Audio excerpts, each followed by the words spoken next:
Okay, hello. Thanks everybody for coming. My name is Richard Tallbear. I'm the consultant working for the tribe that's working on the medical cannabis code and program.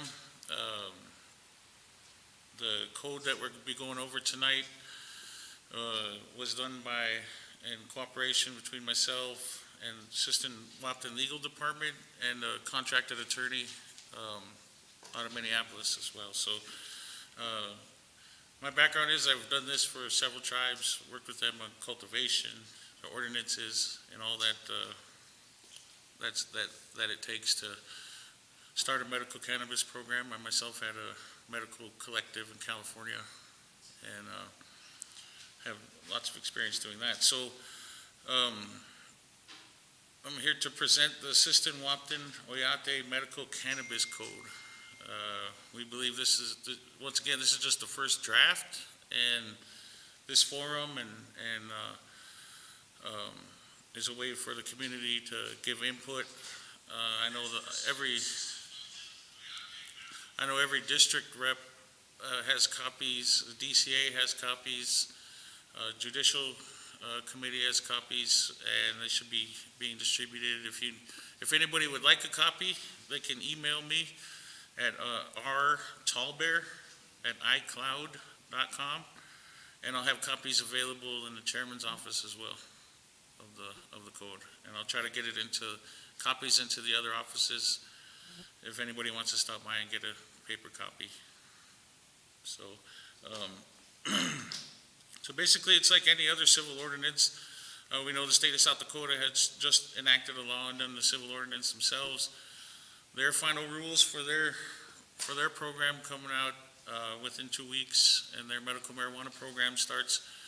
They'll start issuing cards around November 1st. So we're about 3.5 weeks away from being completely 100% legal in the state. We all aware that there's several Native American tribes that are looking and doing this as well. I should say that in the state law, they recognize the state law. South Dakota state law does recognize tribal medical marijuana program and cards as the law is written. Hopefully that doesn't change by the time they finalize those rules. This ordinance addresses tribal land only and the regulation of the medical marijuana on the System Wapton Reservation. So I want to start, the first part of page 2 of there is the purpose of the code.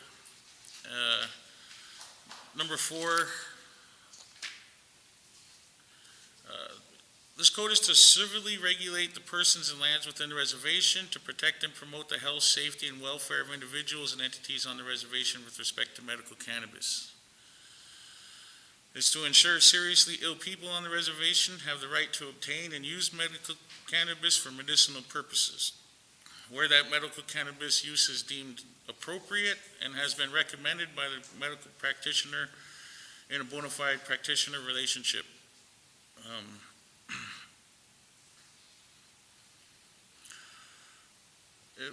This code also establishes protocols for the cultivation, manufacture, packaging, distribution, advertisement, and rules governing the locations and operations of retail medicinal cannabis outlets on the reservation that will meet the needs of the tribal members and qualified patients and designated caregivers on the reservation.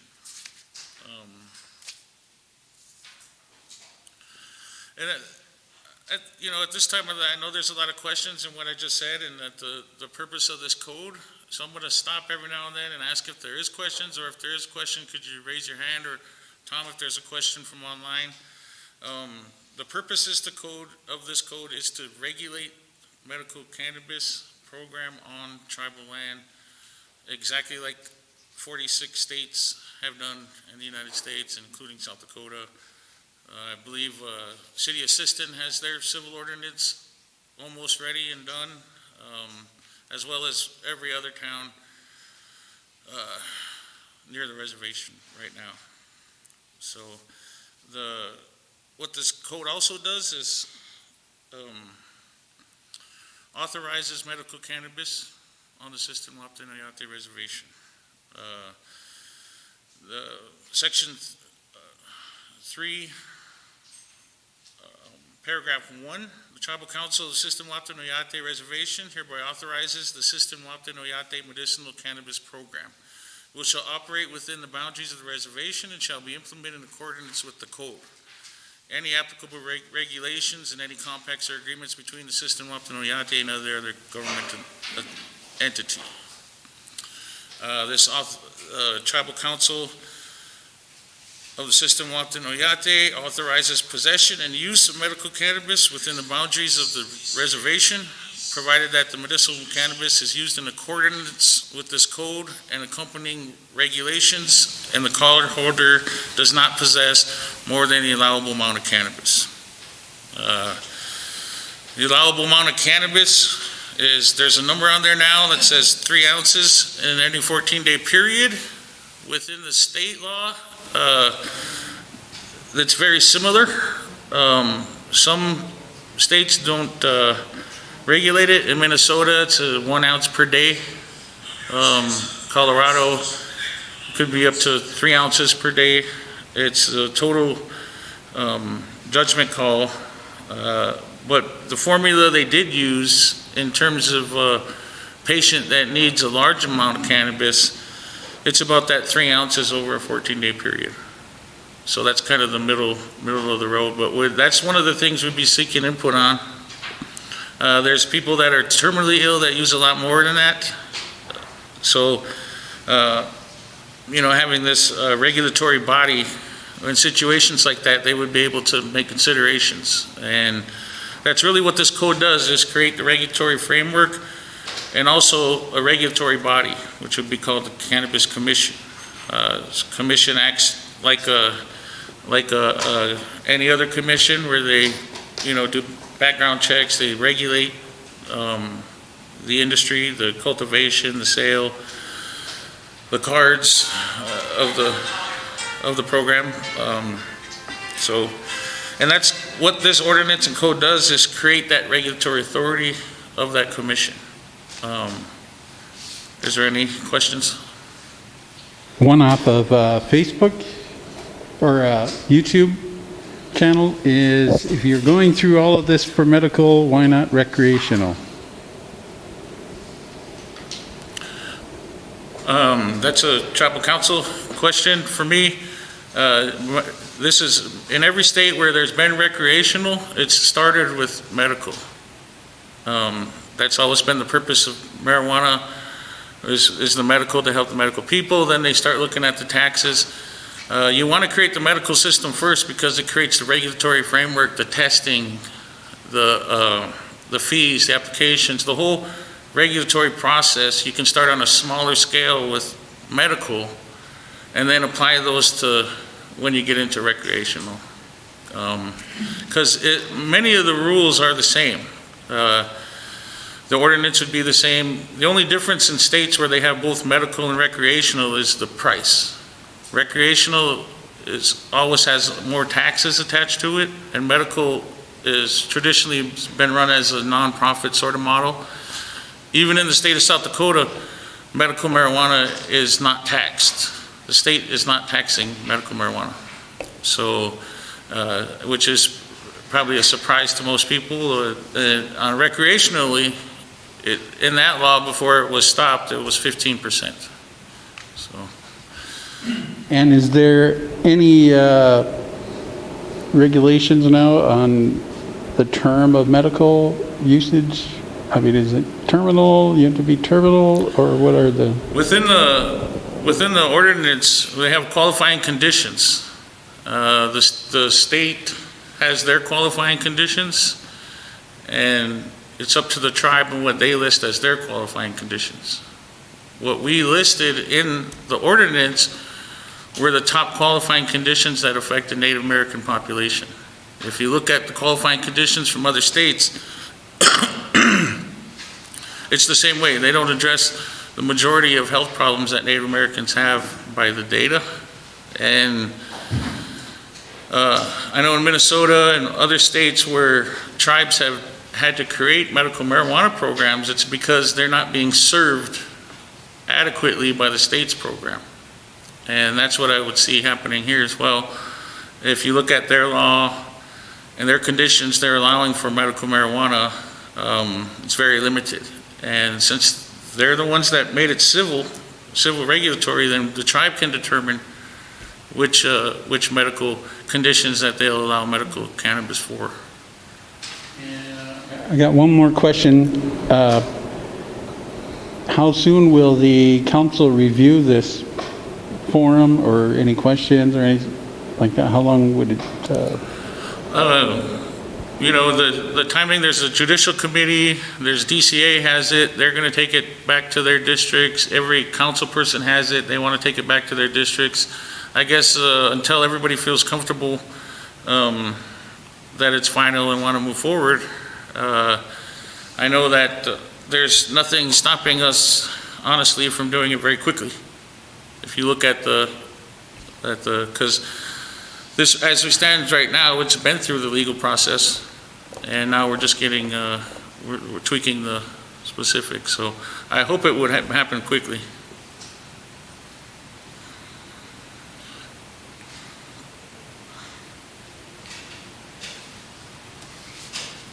And what about producing or growing it ourselves?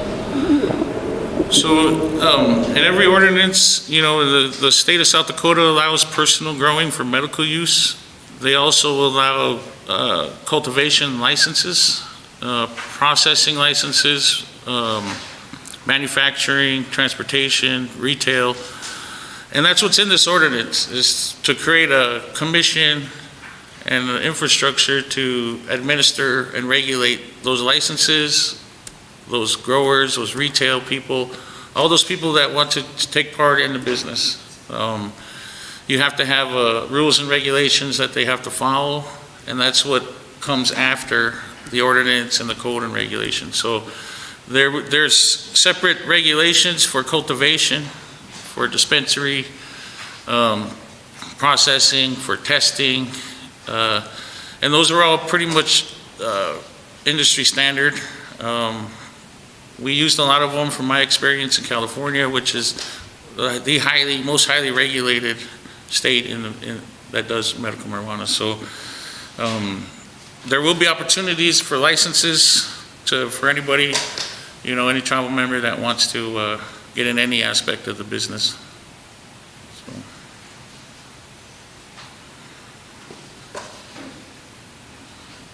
I noticed that in a facility, anybody has to be 21 or over. Why did you come up with 21? The 21 follows the federal guidance on any like cannabis, and also every state just adopts 21. The tribe doesn't have to. And I guess that's, yeah. When I went into the service, I was 17.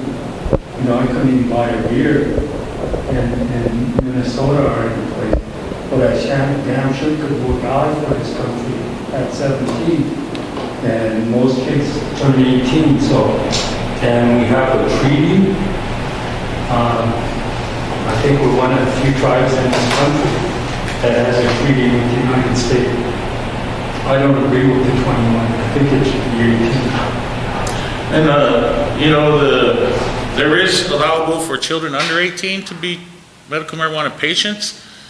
They usually want to keep it 21 to people that work in those facilities, that work in the dispensaries, but it's just really not, it would be a choice of the tribe if they want to do that. So 18 and over, you know, could be a consideration. So. Yeah, and I would think that has to, because, you know, we shouldn't be on the tip of the federal government. Our ancestors signed those treaties with the intent of us governing ourselves. Yeah. And I think 18 is when most kids are on their own. It's a form of employment for them. You're closing that door and you're taking the view of white people, and I think on that, I don't think that's a good position to take. I don't know, what do you people think? I know in California, my own two sons couldn't even work there, so I wish it was 18, you know, because a lot of it's work for people like that age that can do that kind of work, you know. So I wouldn't, you know, see a big problem with it, you know. A lot of that has to do with crime, recreational, you know, eventually medical and recreational start getting mixed, you know, and when we go full recreational, it's always 21 and over, just like alcohol. So, and some states have actually, the cigarettes are 21 now, you know, so, but you're right, I mean, the tribe could do what they want, you know. If it's for jobs and we need people to work, I would. And Lord, as much as Roberts County arrests our young people, they need to work. Yeah. They let the white people go. Even one of my attorneys said that when he was young, he got picked up. The highway patrolman thought he had an Indian car, so he stopped him, seeing it was all full of white guys. Oh, these boys, go home. They don't do that to us. And that's really what this is about, you know, the state, there's gonna be a dispensary in Sisseton, you know, everywhere, and you know, it's about taking care of our own business on our own land, because now we're surrounded by this law. So this just, you know, clears it up on what's gonna happen on tribal land and state land. I haven't gotten any feedback, honestly, and I would like some if there's people that actually don't want this on tribal land, so. But as it is, you know, I've only heard positive things. So. What about that saying is marijuana is not traditional or whatever? Have you ever heard that one? Yeah, I mean, it's a plant, and, you know, we use plants for medicine, but it's a choice. It's an alternative, and they call it a safe alternative. So if you don't want to have the effects of opiates or harmful drugs, prescription medicine and things like that, then you should be able to have a choice to legally use a plant. And that's what medical marijuana is. It's a safe alternative for people that have a right to it. And it's just a personal choice, just like drinking and smoking and going to the casino, everything else. And you don't really want to tell people what they can and cannot do, especially when it's legal here around us in our state now. And it's the 46 states in the country, and every tribe has had to address this and create an ordinance and handle their business. Will the tribe have a facility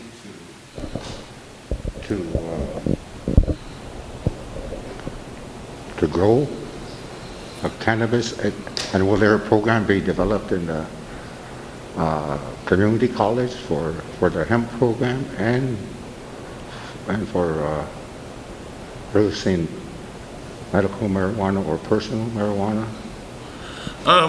Yeah, the tribe is considering and looking at part of my consulting work to be working on a business plan to actually get into business and provide the cultivation and the product and everything. But in the ordinance, it's more about the licensing of anybody, even themselves. Even if they created a business entity, they would have to live under this ordinance and follow these regulations too. You know, when people want to start a dispensary, there's certain things they have to meet, like have a lease in place, have a budget, have a security plan. When the regulations come out, you'll see in each one of those licenses, there's a ton of regulations they would have to meet to get licensed. So, but I believe the tribe will get into the business, like the Flandreau tribe did, as well. And I believe we'll have a bigger market, and we need more product, and we need our tribal members to grow to bring more product, you know, too, as well, because. You know, it's just gonna, I believe the numbers are there, and Flandreau's proved a lot of that already. for the tribe, for us. Got another one off of YouTube. Does this policy govern 100% tribally owned lands, or does it also cover the lands not owned by the tribe, but owned by multiple Indian-owned lands managed by BIA? It would be any tribal land, I guess that would be individual or tribal, in this, as part of the Siston Reservation. I guess they would have to take it out of the lease or whatever their land situation is. I don't think that we'd be administering that part of it, you know. I guess if you did put address and a map of where you wanted your facility to be, and it happened to be on a piece of land where there are multiple owners, then you got to handle that business to take care of it. I guess there will be some coordination to verify these locations, and that's part of the regulatory process. A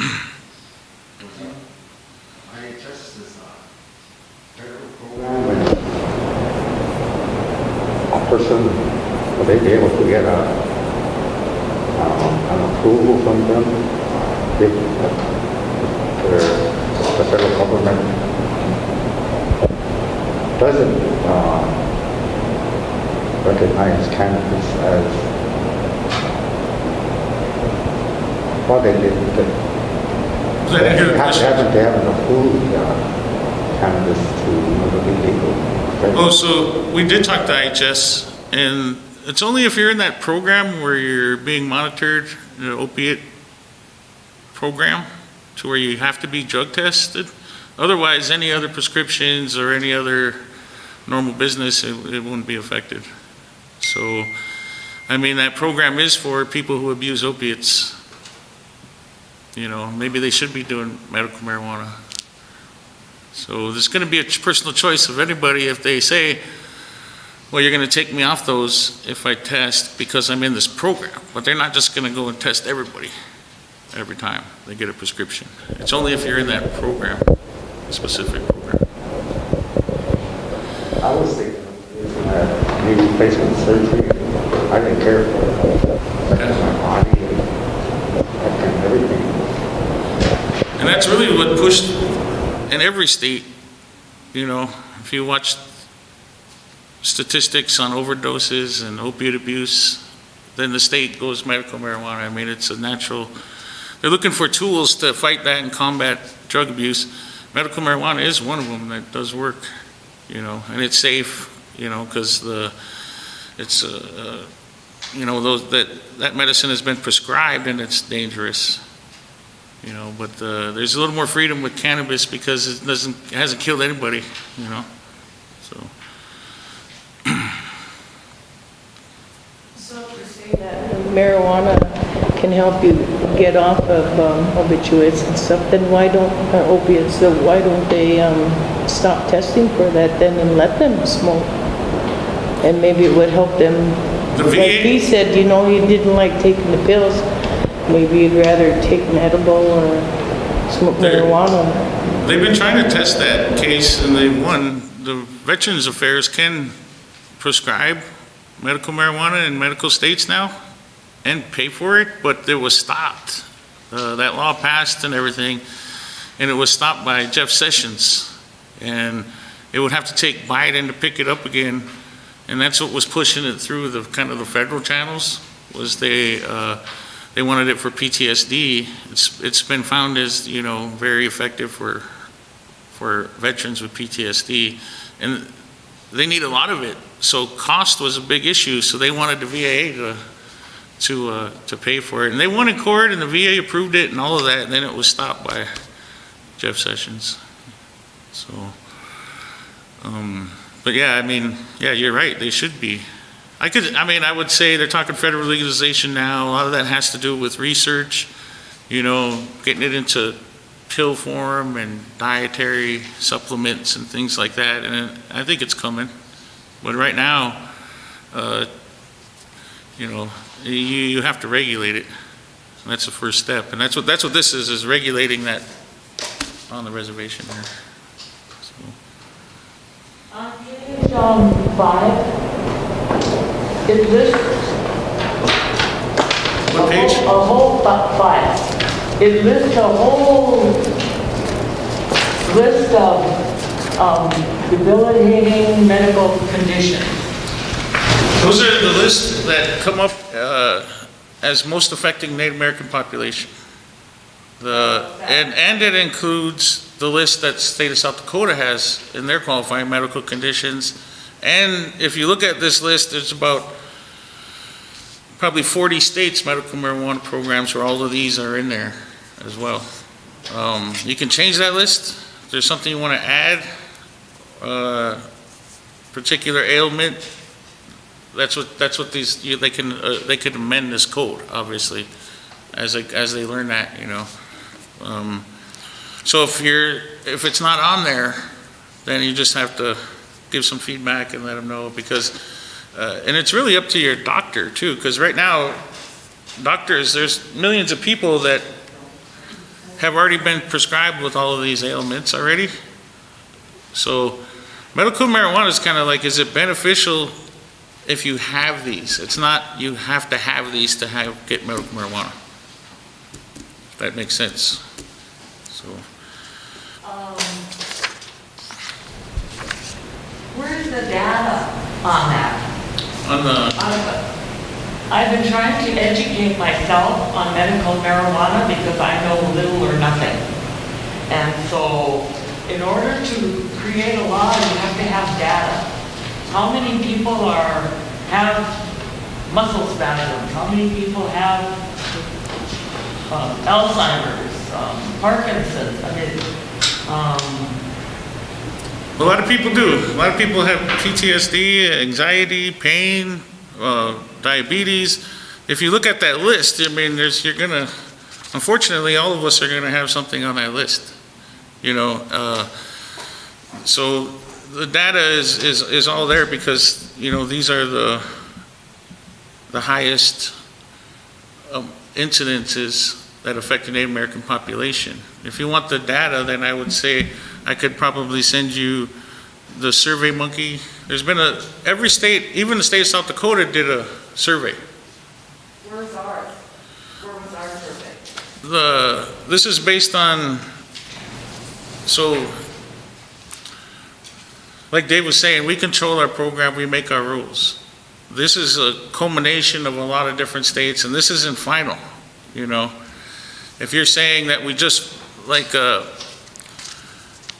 Minnesota was one of them. When Minnesota's first law came out, you had to literally be dying of a chronic disease to get medical marijuana, okay? So But medical marijuana, they're saying it's a cure-all for all these. not a cure-all, no. Say you get opiates for pain because you were in a car wreck. Well, opiates destroy your liver and your kidneys, and medical marijuana doesn't. But medical marijuana is 20 times more effective than ibuprofen for pain and for inflammation. That's scientific evidence. So, Where do we find that? oh, you can look on all kinds of websites. I'll send them to you. I mean, you just got to keep looking. I'm printing some stuff out, just a little bit. There's a whole bunch. Well, there's 46 states actually in the country that pass medical marijuana laws and believe in the health benefits of medical marijuana. I think we're kind of past that, honestly, you know, to trying to convince people that it's a positive thing. It is. I mean, you know, I don't think anybody's arguing that it's not anymore, honestly. Well, what I found in looking on the internet is nothing is really conclusive. Everything that I've found so far, and so I'm learning. Well, is it conclusive when you take an opiate and say, I feel better, I don't have any pain anymore? Because there's no real scientific measurement of that either. They just ask you on 1 to 10. So when somebody uses medical marijuana and they say, well, I feel better, why not? Why aren't you giving them the same validation when they say that? So, and it's also individuals, right? If this helps one person alleviate their pain or whatever they're going through, it's worth it to do this law, you know, because it's totally voluntary. You don't have to go get your card. You don't have to smoke marijuana. You don't have to use it. Some people it does help them, and you're not going to question them. you know? Some people are forced to it too. There's people that can't take ibuprofen anymore. There's people that can't take opiates because they have a history of addiction. And they want things that help their pain without all those negative side effects. So it's more of it's a freedom of choice, and it's a safe alternative to anything else. You know, you won't find it as curing anything because it helps the symptoms. Like it helps people with cancer. My dad had cancer. Well, you can't eat, you have nausea, you have pain. It didn't cure the cancer, but guess what? He could walk around and talk for the last 2 years of his life. So, and they would have been giving him all kinds of morphine and fentanyl and everything anyways, and he would have been laid up in the bed. So, medical marijuana helps with the symptoms. It makes it the quality of life. And you won't find it. It does cure tremors. It does cure some things. It stops seizures in children and old people. It stops seizures in people with Parkinson's.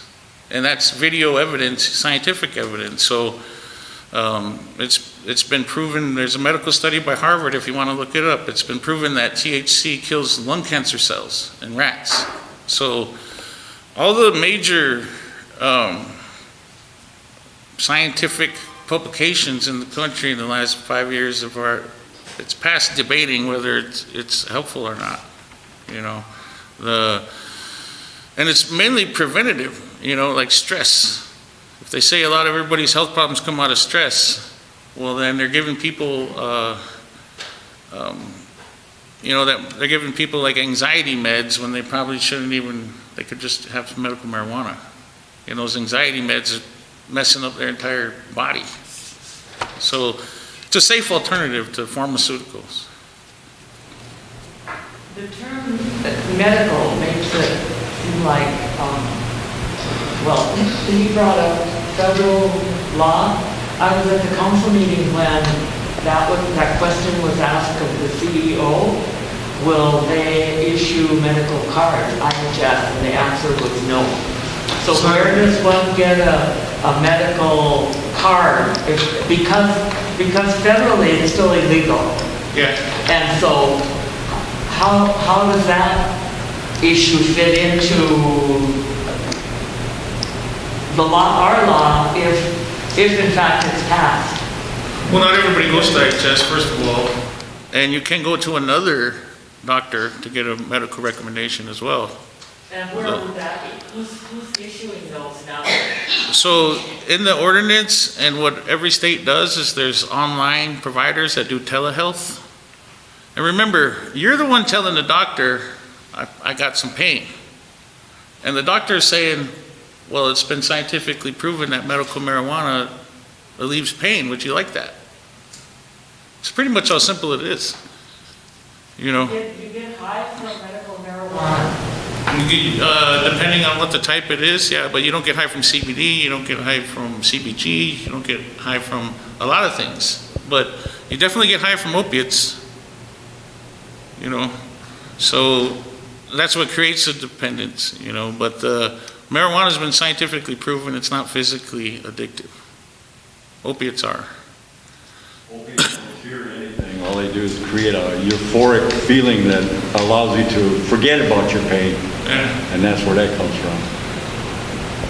Also, they're very damaging to your kidneys and your liver. People don't know if you drink alcohol and take Tylenol, it creates like a 20 times effect on your kidneys, damaging them. So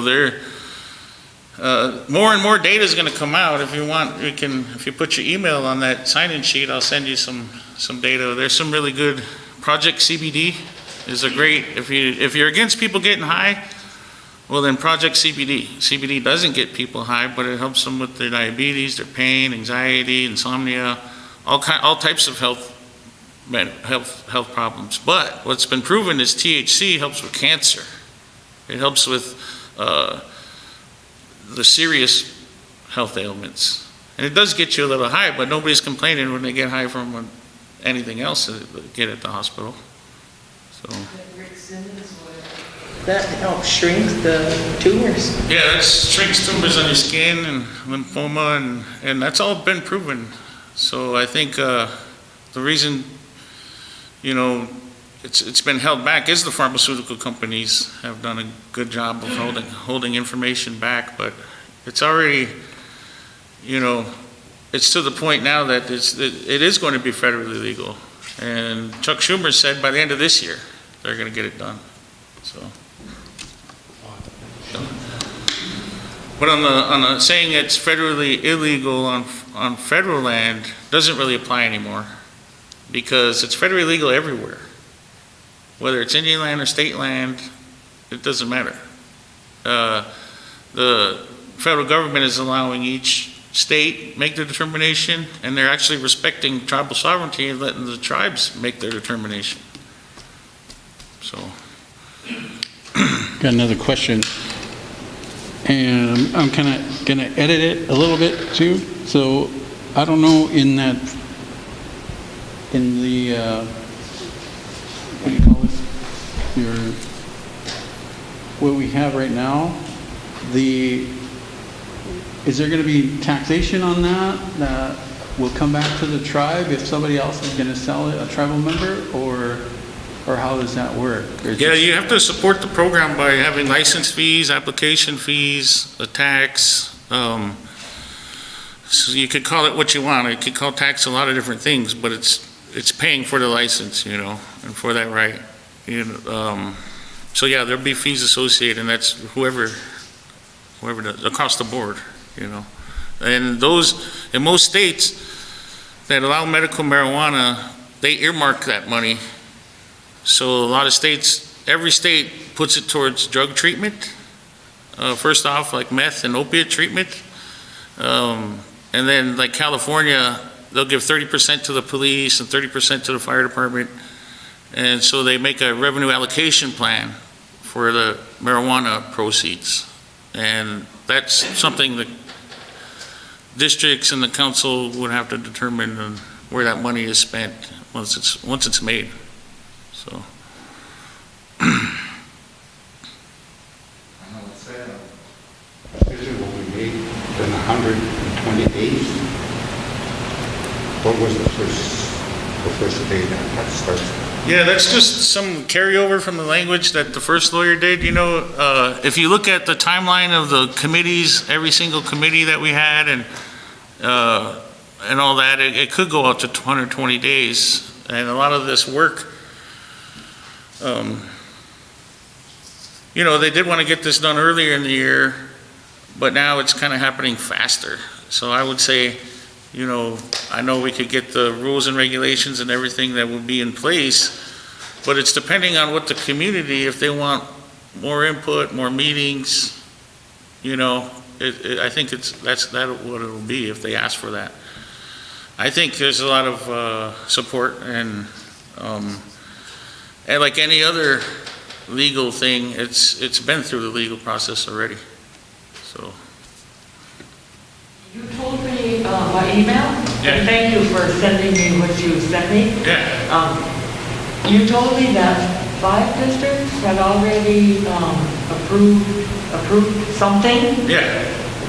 Well, I'm from Olagency District, and That wasn't one of them. No. Your executives approved to get into business. They actually hired me as their consultant to do their dispensary. okay. So they're pretty, your district. Olagency wasn't one of them, I'm assuming. Not one that had a district-wide vote, but your executives have hired me as their consultant to do their business plan and all that for their dispensary at Old Agency. So your own district is already planning on getting into That's a little business. bit premature because the law hasn't even been approved yet. But anyway, when it was discussed at Old Agency, there were 12 people at the district meeting, not including me, I wasn't there.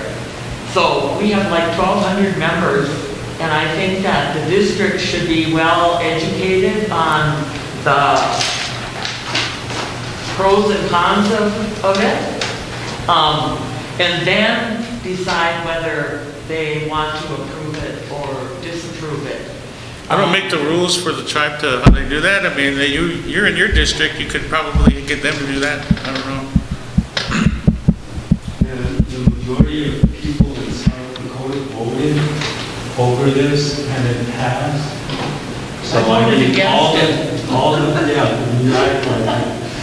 But the majority of people voted for it. So I mean, Based on it's good, based on having a choice. I voted against alcohol, but it passed. So I mean,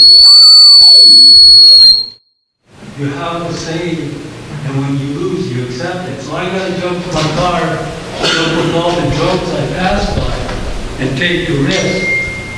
But I accept that. Now this passed too, and I accept that. The majority of people want marijuana, so I accept that. It's every time there's, in every new state, there's always a learning curve for people to educate about, you know, the positives of it. So that's all I would say is that, and particularly to the elders, it can benefit them the most. They're the ones that are taking prescription pills and encountering health problems that marijuana can help a lot with. So, and they're usually the ones that push it through every state. It isn't a bunch of young people saying, you know, we got a bunch of health problems we want to use marijuana for. They just go ahead and do recreational. I just heard one or two. Approve it and to grow it. They need a quorum or just whoever shows up that votes on it, it's passed. And every district, you know, can come up with a plan, you know, and administer and regulate that business how they feel, you know. But to get licensed, there's certain regulations they're going to have to meet, and that's just to make sure we have medicine that's tested, it's free from pesticides, that's affordable, that is actually high quality and safe. And that's all these regulations do, is make sure there's no funny business, you know. And if they want to get in that business, that every state is like that. The South Dakota rules, there's 168 pages. I think system opt-ins would be very similar. So the California, it's 600 pages. You know, you have to report on how, you know, every plant you destroy and has to be put back into mulch, and the regulations get really detailed, and it's really up to the leadership and how far you want to take those regulations, you know. South Dakota, to me, is really liberal. It's one of the most liberal medical marijuana laws you'll see in the country. Way different than Minnesota and North Dakota. So we're lucky for that. I mean, nothing's really happened to Flandreau, right? Flandreau, even the governor warned it, but in the law it's clear, you know. And I don't think there's another state in the whole country where their law recognizes tribal medical marijuana programs or cards. Pretty sure there isn't another. Even in California or Nevada, they do compacts, but they don't actually recognize the tribal law. So I hope that doesn't change with the South Dakota's law, but we'll see. But this program's for tribal members specifically and on the tribal land. So. Well, person wanted to control it themselves. Somebody was saying they can only go hurt plants. Or was that the state law? Or is the tribe? In the state, they're allowed 3 plants per person in the home? Yeah. And So, if that's the, does it have to be under a THC level? well, they're going to consume it themselves. That's why you don't really have to test it and regulate it. But you do, if they do have it at home, they have to report on it, you know. And you do open up, when you have a home grow, you do open up yourself to inspection by the legal authorities. So they're going to want to make sure, say you and your brother do it, and you can only have 6 plants together. They're going to come, and there's certain specifics. So if you have them in a room, that room has to be locked, and no, you know, it can't be easily accessible. You have to agree to a lot if you're going to be growing at home, you know. And why wouldn't you if it's just for your health problem? And you know, you'd want to keep it locked up. Even in California, every greenhouse has to be locked, and no children, can't be accessible to any children at any time. So, yeah. In the South Dakota state laws, I thought I had read that if there's a dispensary in your county, they weren't gonna allow you to grow at home. Yeah, yep. And that's why they're trying to require every city to even have a dispensary, so that doesn't happen, you know? So they don't want people growing at home? I think they want the sales tax, Yeah. is what they want. They don't want people growing because they want the sales tax, and they want a dispensary in every town to get that sales tax. You know, you can't really depend on the personal grower for the people that want to shop out of the dispensary either, because I wouldn't trust them either, you know, and they only have 3 plants that, you know, they're gonna keep half for themselves, and then they're gonna sell a little bit, you know. It doesn't help the dispensaries at all. But So- those people, they want to get them going to the dispensary and not growing at home for the money. I haven't had a chance to read all this, but, so, what Nathan was asking you, so as for the tribe, are you gonna allow people to grow, 2, 3 plants or whatever in their own? What we could do is show every different options to the tribal leadership, and then it's up to them, honestly. I could show them Do you every, have it in here now? I mean, has that been brought up? it's not in there right now.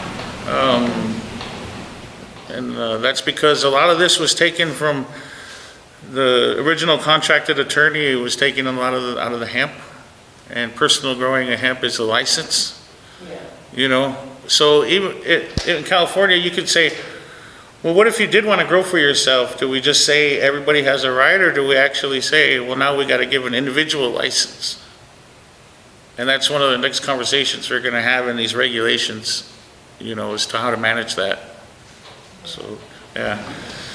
And for me, it's, you know, if you're going to grow at home, you're going to get inspected probably by the police. So just, I want to put that out there. There's a lot that you agree to if you want to do that. And the state law is the same. So, I was just wondering how the tribe was gonna be, because the state, the state will allow it as long as there's not a dispensary in your county, but if there is, then they won't allow it. I was just wondering. that's what I see in the rule changes they're making now. Now it's all financial.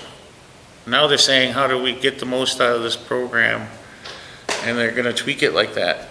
You know, like they did in Minnesota, they only allowed 2 licenses to cultivate. The whole state of Minnesota, and now they have a huge shortage, and they only have millions of people in Minnesota, but they only have about 15,000 people in their program, because it's so restrictive, you know?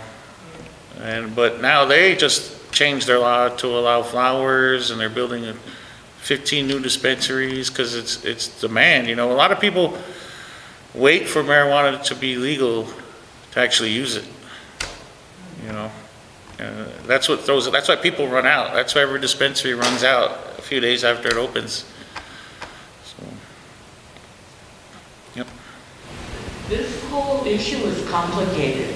I printed out Flanders, and that's a lot to, as a layperson, and that's a lot to read and try to absorb and try to understand and accept or not accept. So I started to read Flanders, then you sent me ours. There's other issues that are affected by simply passing this, because the people say, yeah, we want it. Simply passing this, what about the codes that are in place now? The penal code says what it says about it being illegal, and also the drug code. So it's just not a matter of approving this. There's also other laws that have to be addressed, reviewed, repealed to fit this. Because right now everybody's saying, well, council already decriminalized it. Not according to the law. The law is still the same. Well, this meeting and this is about this ordinance. You know, as far as the business the tribe would have to do and take it out of their other laws, then they're gonna have to do that. You know, that's what the state, now, if you've been arrested in the state or any other state with a marijuana charge, they're gonna take it off your record. So it is very complicated, and there are a lot of issues because you're legalizing something that used to be illegal. We all get that. And it takes a lot of regulation, you know. But in fact, you wouldn't have to regulate it if you look at the facts. The fact is marijuana has never killed one person in the history of the world. And you're still gonna have security with guns and all these regulations around it. So to me, this is all overkill. You know, really, when it comes down to it, it's just a plant that everybody should have a right to, you know. As far as understanding this, I know the lawyers do, and they've worked on this very hard, and it's been a long process. And it's not doing anything different than what 48 states have done, including South Dakota. So there's no legal surprise in here. This thing's been used, and all of these definitions have been used nationally for over 20 years. First medical marijuana law was in 1996 in California. A lot of times when things change, you just amend those laws. Like it wasn't a great big granite stone and it was chiseled in. You just do council action. You change the laws that are impacted by it. It's not that complicated. So I do have a question on your general provisions. You had stated that to the extent after this code shall operate to prevent the distribution of medical cannabis to persons under the age of under 21 years old. It's not part of the program. That's what it is. In section 305, it addresses if you're under 21. Okay, so Yeah. that if you, let's say a person was younger than that, they could. Yeah. Okay. It's in there in 0305 at the beginning. What page is that? It would be page 10, 0305. What you're reading is, they just left out of there, it's just kind of a legal thing where if you're not part of the program. So they don't want to allow facilities to grow cannabis and sell to people that aren't part, you basically have to be part of the system often medical cannabis program. Yeah, I see number 2. But, you know, I thought that's kind of missing. Because if they're 18, they don't have a guardian. Because usually that's when you become I thought of that when you were saying that too, Yeah. so you're right, we would have to change them both. Yeah, Yep. because I think you need to, because, you know, that's just a stickler because I'm a veteran and I went in at 17 and nobody had a problem with me killing people at 17 for this country. We used to always argue about, you know, drinking should be 18, blah, blah, blah, because we damn well could die at a young age. So 18 is always fixed in my mind.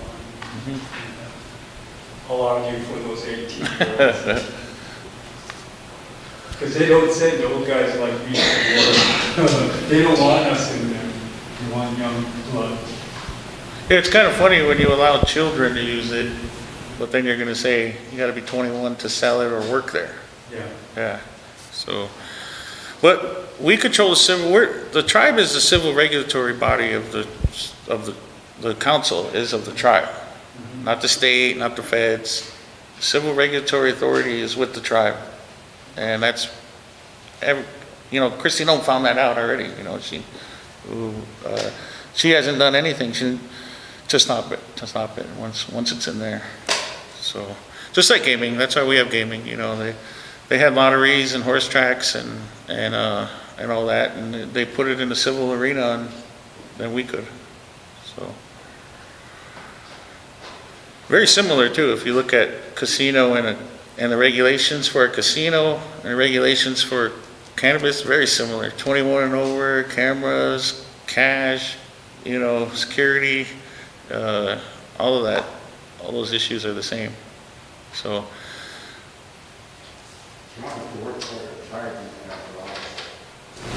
For you take blood tests and stuff, that's for marijuana, but then marijuana helps you to sleep, more than anything else, and they still want to work for the check, not going to smoke while you're on a job or nothing like that. yeah. What kind of, They are talking about changing all that, but once again, that's a governmental process. Like as Joe was saying, there's a lot of things that's attached to.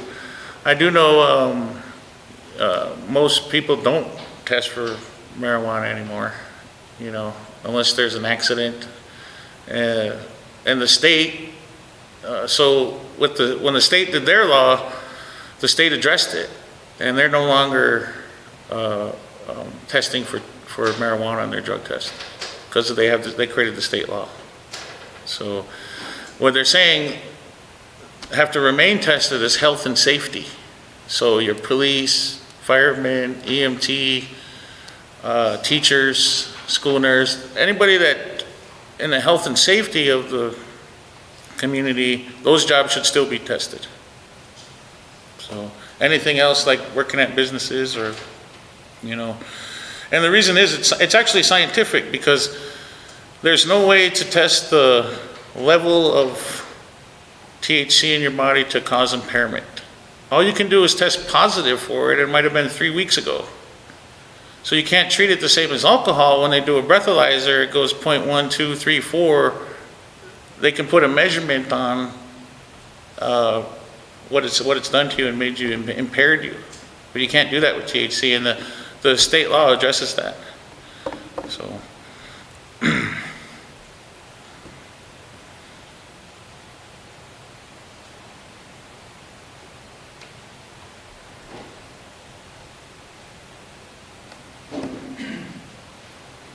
So we got 1 minute left. Thank you. It's been informative. My concerns of the 18-year-old. I hope we heard that when we argued for this. And if we have to remember our young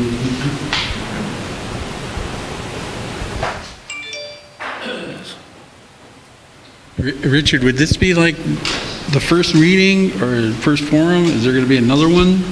Yeah, well, I'd like to take feedback. If they want to put on their comments to have another one, then we'll have another one, I think we'll want to do our best to get this out and hear from everybody. So Maybe if you could set one up. 2 weeks? Week?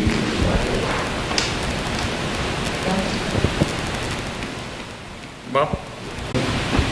Initiate some kind of program that would enlighten more people and get them directly involved in discussions of this. Because there is a lot of good discussions coming down the pipe when you're talking about this document and recreation marijuana. So there is some issues that have to be clarified and openly discussed within the public before they can actually get a good idea of what it means to us. One thing I do know, the world is turning. I can remember when we built the Code of Magic and we fought people within our own tribe that didn't want the Code of Magic built. And in the end, council was right in that decision. It's probably the biggest catalyst that providing revenue to this tribe. And there are other alternative revenue things that we can do. This is one of them. And the longer we sit and argue about everybody needs to come into this giant tent and blah, blah, blah, well, everybody will be going to the state in the end because they need everybody too much. So we know that the majority of people in United States.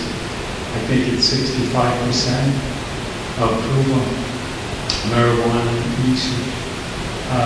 I don't use marijuana, not, that's my personal choice, but that doesn't mean that I'm opposed to it. I don't drink either, doesn't mean I'm opposed to it. It's just that the majority of people have, and if we move forward, the quicker we do it, the better off we are. We could eat till we're all 90, 100 years old. Some of you guys will be gone finally, but I would prefer if we just move forward, get it done. And you could ask that about everything, right, Bob? Everything the tribe does. How do you get enough consensus to move ahead on something? You know, they do bring it up at every district meeting. They do bring it up. DCA has done their job, asked to do their job. Council hears from people. I suggested, and what I think we should do is a survey monkey, do an online survey, and get as many tribal members as we can to respond, and then produce that real data, you know, because, but, you know, there's, you can kind of go and, you know, to do a population of 18,000 people, you only need ask about 100 people. And I've been told by more than 100 people they want it, so we can already kind of figure how it's going to come out, but to do it, you know, plus it's not really a choice. It's not like gaming. It's already going to be in Siston. It's going to be in Peaver. It's going to be everywhere. It's going to be, your kids at Siston School will be with kids that are getting medical marijuana in the day. So there's nothing we could do about it. It's already state law. It's in the community. I'm talking about like regulating it, you know, for us too, because we did have a tribal member spend the weekend in jail, you know, for having a flanger card. So that wasn't right, you know, that ain't right. We should have protected them and had them, because they're choosing to do medical marijuana. They went and got their medical card, you know. In 47 other states, they wouldn't have been in jail for the weekend. So, you know, you're right, there's a lot of issues all around it, but I think, you know, at what point, you know, that's what we pay the lawyers, you know, and they went to school for so long to make sure everything's legal. And that's where we are right now. That's where we're on the final draft of this.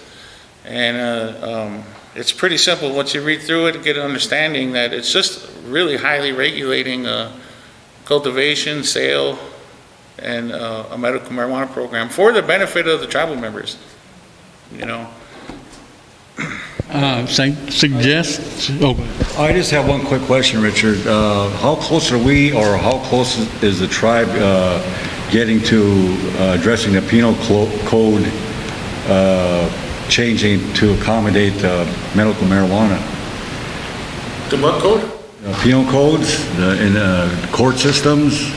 Oh, I don't know. I don't know. I mean, we've just been working on this. I know the state has said they're not going to go back in the past, and then they said they were going to do 7 years. That is something the tribal court is going to have to consider, you know. And they did, with a vote, decriminalize, but that was probably from then on.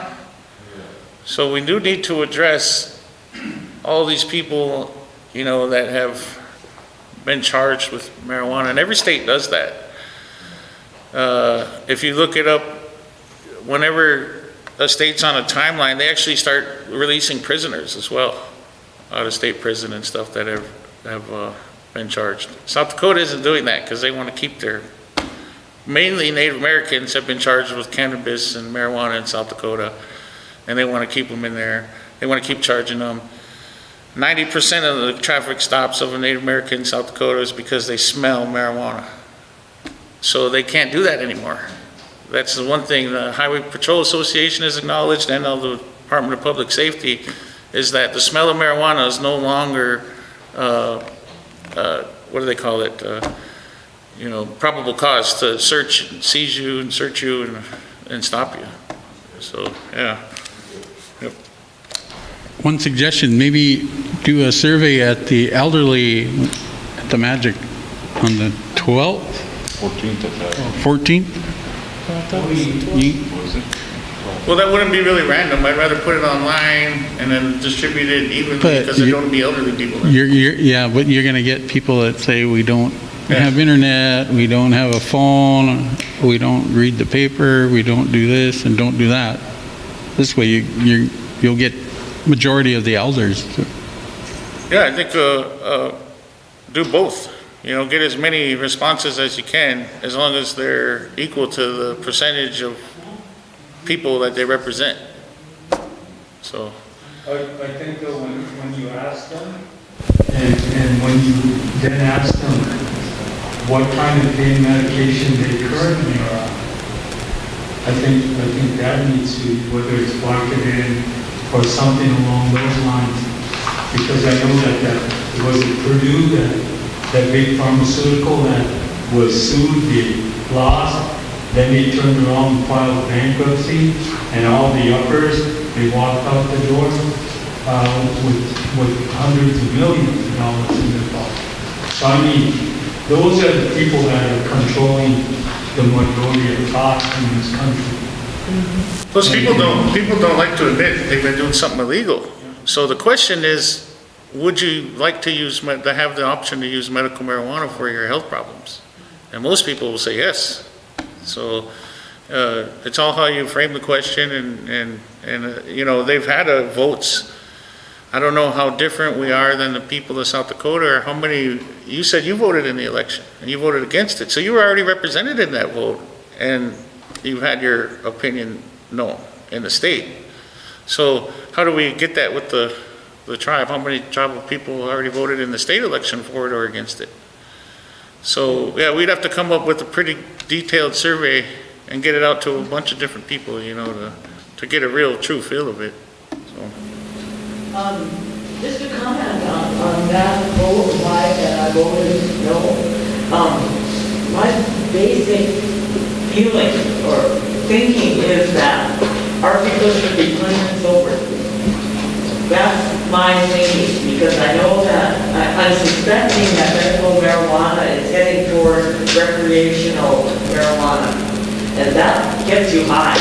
I'm from the Haight-Ashbury days, and I lived in California. And I never used it, so it's just that I saw the effects and what happened to people that became addicted. And it was mostly marijuana then. Then it escalated. Maybe it became a gateway drug or something. Then it escalated to heroin and cocaine, like that. And so, personally, I'm opposed to it. And that's my choice. I don't take opioids. I had knee replacement, and I couldn't take it those, but it was. We do sell alcohol and cigarettes and things that kill millions of people a year. Drink either. Yeah, but you benefit from it. What I'm saying is our people should be clean and sober. That's my opinion, and that's the choices I make. And I just wanted to say that. That's my opinion. Richard, I have a comment. I think maybe with districting, maybe we should put something together to educate our elders, because I feel like, I mean, like he said, not a lot of them have internet or the phone. They're not informed properly, like what the real benefit of cannabis is. And they all, I mean, that those generations see the negative when our younger generations see like the benefit, the positive. And also this cannabis project is a business that those financials will benefit us all. Oh, yeah. So I just feel that comment that maybe some educational information could be more put out there for people who don't have the internet or something, just so that when they vote, like our tribal members vote for this, that they're informed of what the benefits and like the pros and cons, so they know the truth. Well, that's all, that has to do with that survey and getting education out there and everything, and I do know, you know, like 73% of the state of South Dakota voted for it. Yeah, a lot. And that is ridiculous, because even like Colorado was like 60% or 55, you know, so it's, you know, you get to the point where, you know, you're arguing against science, you know. A lot of people don't believe in global warming. They sound crazy, but all the science is saying it's there. Same thing with medical marijuana, yeah. So at the point, like, where do you just say, hey, let's just accept the data and the science and give people an option, you know, because a lot of things can kill you and they're bad for you and they're personal choices. Yeah. Well, and I think we deserve an option instead of being told what to do. And then a lot of people, like she said, she called it addictive. It's not physically addictive. And it doesn't lead to heroin and cocaine and stuff like that. And actually, it's the opposite. If people who are addicted to heroin and cocaine, if they're allowed to smoke marijuana or use edibles, they could help them get off it.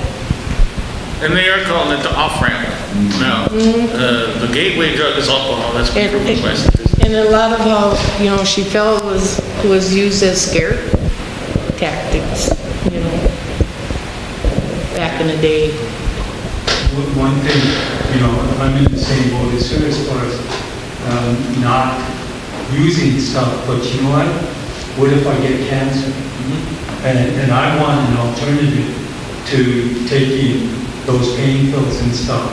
If I can take this, like you said with your dad, the quality of life, just getting up and mowing the yard or sitting down and talking to my kids and grandkids for 2 years without that being in a messed up world that the pharmaceuticals give, I would rather smoke. And if that ends up being my choice, that's where I'm going.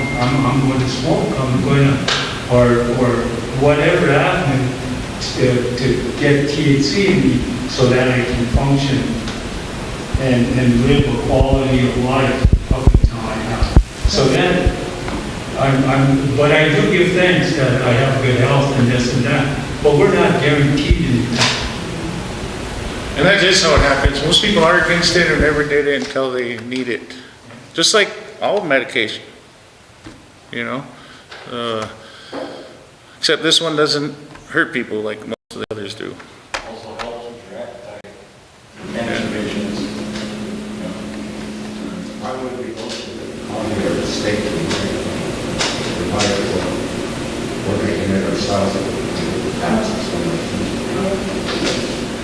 And, it's going to be here. It's going to be right down the road and right next door. And once again, all the tribal members will just be funding some non-native business in the town system. So if you look at it economically and sovereignty ways and providing good, then you got to trust them with your medicine, or tribal members. So there's a lot of things, and yeah, maybe another forum is more times to talk it out is what's needed. So.